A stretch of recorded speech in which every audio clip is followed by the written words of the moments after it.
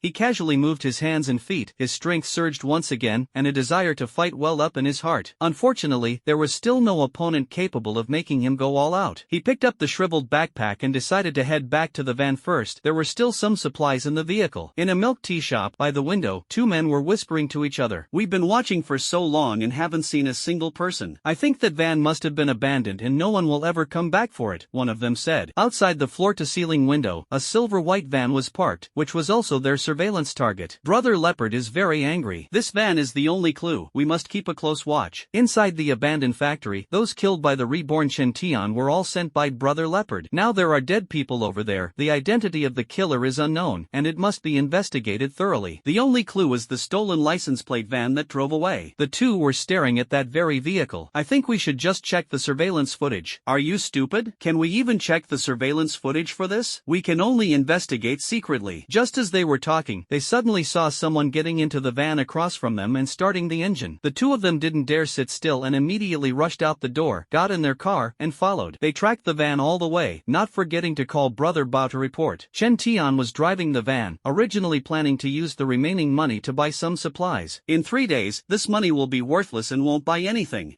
Being followed? Through the rearview mirror, he noticed a black sedan following behind. Interesting. Chen Tian actively drove the car toward a remote and deserted area, wanting to see what the other party was up to. "Hey, Brother Leopard, yes, we're following that car right now. It's heading toward the western mountain area. Okay, once reinforcements arrive, we'll act together." Inside the black sedan, a man was speaking softly on the phone. "What did Brother Leopard say?" the driver asked. "Brother Leopard told us to keep a close eye. He's already sent people over. We absolutely can't let them get away." The man in the passenger seat had just hung up the phone. "Don't worry about my driving skills. I guarantee we'll follow them steadily. I really don't get what they're thinking, choosing such an empty road. It'll make it much easier to make a move later. That broken van definitely can't outrun us, but don't get too close. Be careful not to get spotted. If something goes wrong, it'll be trouble." "Did you get a clear look? How many people are in the car?" "Didn't see clearly, seems like just one." The two were talking when the van in front suddenly slowed down. What puzzled them even more was that the vehicle actually turned into an open area by the roadside, a place where cars were rarely seen. "Hey," the car stopped. "Could it be that we've been discovered?" The black sedan didn't dare to get too close and only stopped by the roadside. The two people tailing whispered to each other when one of their phones rang. The message was simple. Backup had arrived. Sure enough, just after hanging up, 3 silver-white vans drove over. Rolling down the car window, the man tailing pointed inside the vehicle. "Right there, be careful not to let it escape." The 3 arriving vans were packed with people, each wearing a mask and holding a machete. To prevent the other party from escaping, 2 cars stayed in place while a van headed toward the target. Chen Tian sat in the car, watching the approaching convoy, feeling a bit more anticipation in his heart. A van screeched to a halt, its door slammed open with a bang, and more than a dozen knife-wielding men filed out. Wearing masks, their faces were indistinct. "Time for action." Chen Tian's lips curled into a faint smile. At this moment, someone walked up to the car and started tapping the glass with a machete. "Get out! Get out now!" 12 people surrounded Chen Tian's van. Chen Tian opened the car door and stepped out calmly. These people saw Chen Tian and were instantly stunned, completely unprepared to deal with a child. He glanced inside the car to confirm there was no one else. "Besides you, who else?" A man pointed a knife tip at Chen Tian. Chen Tian, however, smiled and responded irrelevantly, "You don't have enough people. Why not call everyone outside over and make it lively? I'm asking you a question, don't play dumb." The man who had just spoken reached out to grab Chen Tian's hair. The sound of bones cracking echoed. The man's outstretched hand was directly broken. Before he could cry out, Chen Tian kicked his knee, and another sound of bones breaking followed. The man who had lost his balance was about to fall when Chen Tian grabbed his chin. "Shouldn't you speak politely?" Chen Tian sneered disdainfully, exerting force with his fingers and instantly crushing the man's chin. The once arrogant man immediately hung limply from Chen Tian's hand like a pile of mud. Chen Tian casually tossed him aside, his brows and eyes curved as he scanned the group of people around him who were dumbfounded with fear. "Are you going to start fighting right away, or do you want to spout a bunch of nonsense first?" Chen Tian asked with a smile. The calmer he appeared, the deeper the fear grew in these people's hearts. Is this really just a kid?" A chill rose in everyone's everyone's hearts. Who will tell me, what exactly are you here for? Chen Tian asked with a smile. One of them gasped, as if snapping out of shock. What greeted him was a kick from Chen Tian. The kick was astonishingly powerful, directly sending him flying over 30 meters, landing heavily on the ground and rolling, dying tragically on the spot. Wrong answer. Chen Tian patted the dust off his foot, though there was none to begin with. At this moment, even those slow to react understood the extraordinary nature of the person before them. How can a single kick send someone flying dozens of meters? The remaining 10 people turned and ran, wishing their parents had given them fewer legs to slow them down. Chen Tian narrowed his eyes slightly, and in the next moment, his entire figure suddenly vanished. The 10 people had just taken a few steps when they were abruptly struck by a massive force, as if hit by a speeding truck. 12 people, all perished in less than a minute. Chen Tian reappeared, looking up at the few cars parked at the intersection. That single glance instantly snapped the stunned people back to their senses. Drive! Hurry, drive! Almost a roar-like command. They were so arrogant when they arrived, but now they are scared out of their wits. Several vehicles were already on standby, and at this moment, the drivers slammed on the gas, causing the vehicles to speed off. One of the vans started a fraction of a second late. Just as the driver turned the steering wheel, there was a thud on the roof, as if something had landed on it. Accompanied by a strange sound, everyone in the car watched in horror as the roof was forcibly torn open by hand, revealing the boy's wickedly charming smile. Come out and play, the boy shouted with a grin. Heaven knows how many of the tough guys in the car didn't wet their pants in fear. They had never even dreamed of such a terrifying scene, and now they were experiencing it in reality. Someone broke down and screamed, thrusting the machete forward. Accompanied by a faint sound, the inside of the vehicle resembled exploding tomato sauce, and everyone was instantly wiped out. The out-of-control van plunged straight into the ditch. Chen Tian jumped to the ground, gazing at the two cars speeding hundreds of meters away, a wicked smile appearing at the corner of his mouth. A streak of lightning flashed underfoot as Chen Tian chased after them at a terrifying speed. Inside the two fleeing cars, everyone was nearly scared out of their wits. What the hell is that monster? Did it escape from a biohazard lab? Damn it, someone explain to me what the hell is going on. Faster, or we'll all die here. Inside the crowded van, fear and despair filled the air. Everyone in the van felt a sudden loss of gravity as the scenery outside abruptly shifted. The van flipped 2.5 times in midair, crashed heavily to the ground, and then exploded with a loud boom. The black sedan at the front witnessed the entire process through the rearview mirror. These two were originally only responsible for tailing, but now they have become the last survivors. The black sedan suddenly shook violently, and the rear door bizarrely flew off. Excuse me, could you stop the car for a moment? A strange teenage voice suddenly rang out from the back row. Chen Tian didn't even need to resort to torture. The two people in the car confessed everything they knew in full detail. It turned out that they were instructed by someone nicknamed Brother Leopard, specifically to keep an eye on the van driven by Chen Tian. Those whose organs had been removed died in an abandoned factory. Brother Leopard, worried about the exposure of the black market chain and suspecting it was the work of competitors, was eager to find the culprit. The one who was just taken down by Chen Tian was Leopard Brother's subordinate. Their original plan was to capture Chen Tian and take him to see Leopard Brother, who would personally interrogate him. Unexpectedly, the situation took a sudden turn. After listening to the two men's account, Chen Tian speculated that this Leopard Brother was likely an important figure in the Red King organization. Perhaps he could gather some valuable information from him. Big Brother, we're just errand boys. We haven't done anything bad. Please spare us. Yes, Big Brother, we've told you everything you want to know. We're just small fry following orders, really not targeting you. The two were terrified, their faces pale, begging desperately, wishing they could make their backgrounds sound even more pitiful. Chen Tian didn't believe their nonsense at all. He'd seen plenty of scum like them. Take me to see your Brother Leopard, Chen Tian ordered coldly. Can the two still refuse? At this moment, the fear of Chen Tian far exceeded the dread of that ruthless character, Brother Leopard. The black sedan continued to drive forward, and the two sitting in the front didn't even dare to breathe. They could imagine that once they brought this monstrous teenager before Brother Leopard, it would undoubtedly be a bloody massacre. The car fell into a deathly silence. Chen Tian remained silent, and the two people in the front row were so nervous they didn't dare to breathe. The car was heading to a leisure club called Night Beauty, where Brother Leopard was hiding. The car was only halfway there when one person's phone rang. In this eerie atmosphere, the ringtone sounded particularly jarring. Why aren't you answering the phone? Chen Tian suddenly spoke. The man holding the phone was just about to hang up when the boy's voice sounded again. Give me the phone? The man didn't dare to disobey and obediently handed the phone over. This phone is pretty nice, Chen Tian said appreciatively. The man's face looked grim. The call was from Leopard Brother, and the caller ID made it clear. Is this the Leopard Brother you all mentioned? Chen Tian asked. Yes, the man replied obediently. Chen Tian pressed the answer button and turned on the speakerphone. A rough voice cursed over the phone. Damn it, someone died. Why haven't you answered the phone for so long? Leopard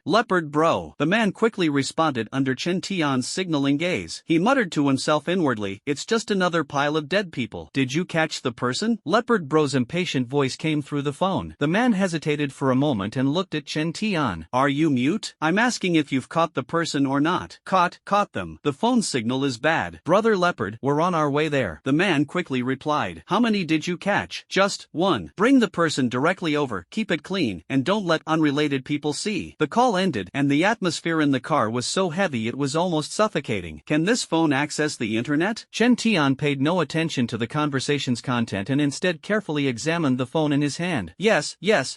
The man answered as if granted amnesty. "Just got a new plan, free data." "What's the lock screen password?" Chen Tian asked. The man quickly reported the password and added, "Brother, if you like it, take it. I haven't wanted it for a long time." Chen Tian took it without hesitation and tucked it into his arms. What he values is not the phone itself but the map inside and the occasional news browsing feature. After getting the phone, the first thing Chen Tian did was set it to silent mode. After all, no one would call him. The car finally arrived at the Night Beauty Club. Led by the two, Chen Tian entered the interior through a special passage. In a specially arranged private room, Brother Leopard, dressed in a checkered suit, was punching and kicking a young man. "You should ask around. Do you think my money, Brother Leopard's money, is so easy to owe? Brother Leopard, please give me a few more days. Once I have the money, I promise I'll pay you back." The young man pleaded desperately, not daring to resist the beating. "Pay me back?" The man in the suit sneered, handing the nearly burnt-out cigarette to his subordinate before continuing. "Are you counting on your hospitalized old man? Or on yourself, a freshly unemployed loser?" "Brother Leopard, I only borrowed 20,000 at the beginning, and now you're asking me for 500,000. I really can't do it," the young man said miserably. "You can't do it? Well, I have an idea." The man in the suit revealed a sinister smile. The young man fell silent, knowing there was no goodwill in this. "Sure enough," the man in the suit continued, "I heard you have a younger sister who's still in school and looks pretty good. I'm short on staff here, so why not have your sister come work for me?" The young man suddenly widened his eyes and roared like an enraged beast. "Don't touch my sister. She's only in high school. High school girls are great, fresh and tender. My regular clients love that. If you bring your sister over, I can give you a few more days of grace. Dream on. If you dare touch my sister, I'll fight you to the death." The young man erupted. How could he not know the sinister plot of this old pervert? His younger sister is preparing for college entrance exams. How could she be defiled by such scum? Entering this place is no different from being thrown into a den of wolves, refusing a toast only to drink a forfeit. Beat him up. Keep going until he submits. At the command of the man in the suit, two subordinates stepped forward and began punching and kicking the young man. At that moment, the door was suddenly knocked, and a handsome man walked in. "Uncle Leopard, help me settle something." The handsome man got straight to the point. "You've caused trouble again," the man in the suit asked angrily. "It's not a big deal. Yesterday, I wanted to mess around with a college student, but she turned out to be fierce. She jumped out of the window before I could react and is now in the ICU. I wanted to settle privately with her family, but they refused and want to make a big deal out of it. Uncle Leopard, help me suppress this." The handsome man spoke nonchalantly, as if this wasn't the first time. "You brat, you're really causing me trouble. With so many girls here, you just had to mess with a college student." The man in the suit scolded angrily. "Got bored, wanted a change of taste," the handsome man said as he turned to leave. "Uncle Leopard, it's settled then." This brief conversation made the beaten young man feel the darkness of this place even more deeply. He would rather die than let his sister come to this godforsaken place. Knock, knock, knock. The door sounded again. "Brother Leopard, the person has been brought." The two people escorted a young man inside, who was none other than the recently arrived Chen Tian. "Leopard, Brother Leopard." The two who came in together with Chen Tian quickly greeted. At this moment, their hearts were in turmoil, completely unsure of what would happen next. The man in the suit paused for a moment, sizing up Chen Tian, and questioned, "Is this the person you brought? What kind of joke is this? Going to such great lengths just to catch a child?" He waited for the two to explain, but saw them remain silent, their expressions uneasy and anxious. "Speak, what on earth is going on here?" The man in the suit noticed something unusual and shouted angrily. Usually, when he got angry, his subordinates would be as scared as mice, but this time they remained silent. "It's quite lively here. What kind of game are you playing?" Chen Tian was the only relaxed person in the room. His gaze swept over the young man with a bruised and battered face, who was nervously staring at him. Where did this wild brat come from? At this moment, a burly man stepped forward, reaching out his large hand to try to pin Chen Tian down. Without turning his head, Chen Tian slightly shifted his body, dodging the man's palm while swiftly grabbing his wrist. The burly man hadn't reacted yet when Chen Tian swung him up. Chen Tian threw him from behind to the front, slamming him heavily onto the ground. His head was bleeding, and he lay motionless. The room instantly became so quiet that you could hear a pin drop. Even the usually domineering Brother Leopard widened his eyes in shock. Only the two people who entered with Chen Chen Tian remained relatively calm, as they had already imagined countless scenarios along the way. "You're the brother leopard they were talking about?" Chen Tian's gaze fell on the man in the suit. "What are you all standing around for? Hold him down for me," the man in the suit roared angrily. Someone reflexively lunged at Chen Tian, but all they got in return were a few crisp crack sounds. Several more corpses lay on the ground. This clean and efficient killing method left even brother leopard, who had killed before, trembling with fear. "Why are they attacking you?" Chen Tian turned his attention to the bruised and battered young man. The young man was extremely frightened and quickly replied, "Because I owe them money." "Loan sharks?" Chen Tian asked further. The young man was stunned, not expecting the boy to know so much. "High-interest loan because of gambling?" Chen Tian asked again, his tone relaxed, as if making casual conversation. The young man quickly shook his head. "My dad needed money urgently for surgery. I didn't expect the IOU to end up here. If I had known it was brother leopard's high-interest loan, I would never have borrowed it." "Where's the IOU?" Chen Tian turned to stare at the man in the suit. "Who are you?" Brother leopard pretended to stay calm. No one expected that the young man, who was speaking calmly just a moment ago, would appear in front of the man in the suit the next second. Chen Tian grabbed his neck with one hand and said coldly, "You better understand, I'm the one asking you." As the words fell, the man in the suit was thrown into the air, crashing heavily into the bookshelf against the wall, shattering glass everywhere. The atmosphere in the room grew increasingly oppressive, making everyone feel suffocatingly uncomfortable. Watching brother leopard being beaten, no one dared to step forward to help. Chen Tian slowly walked up to the man in the suit and asked again, "Where's the IOU?" "It's somewhere else. I can bring it over." Brother leopard had lost his arrogance. Crack! As soon as the words were spoken, one of his arms was stomped and broken by Chen Tian. "Don't treat me like a child and try to fool me with such nonsense." Chen Tian's gaze was sharp. The maimed leopard brother could no longer act tough, and his screams sent chills down everyone's spine. Even the once dominant leopard brother was reduced to this state. Who else would dare make a sound? "Give you 1 minute. If you can't produce the IOU, I'll break your limbs." Chen Tian's voice was light, but everyone present knew he wasn't joking. As soon as he finished speaking, he was already staring at his watch to time it. The man in the suit turned pale, not daring to play tricks, and hurriedly searched the bookshelf behind him. It turns out there is a hidden compartment behind the bookshelf. In a flurry of activity, the man in the suit finally pulled out a large stack of IOUs. He couldn't confirm in a short time which one was owed by the young man. "They're all here." A loud slap knocked brother leopard to the ground, and he didn't get up for a long time. "You actually made me find it myself." Chen Tian kicked again, sending the desk crashing into the wall, shattering into pieces. Finally, everyone in the room worked together to find the IOU owed by the young man. The young man looked at the IOU in his hand, his face full of confusion.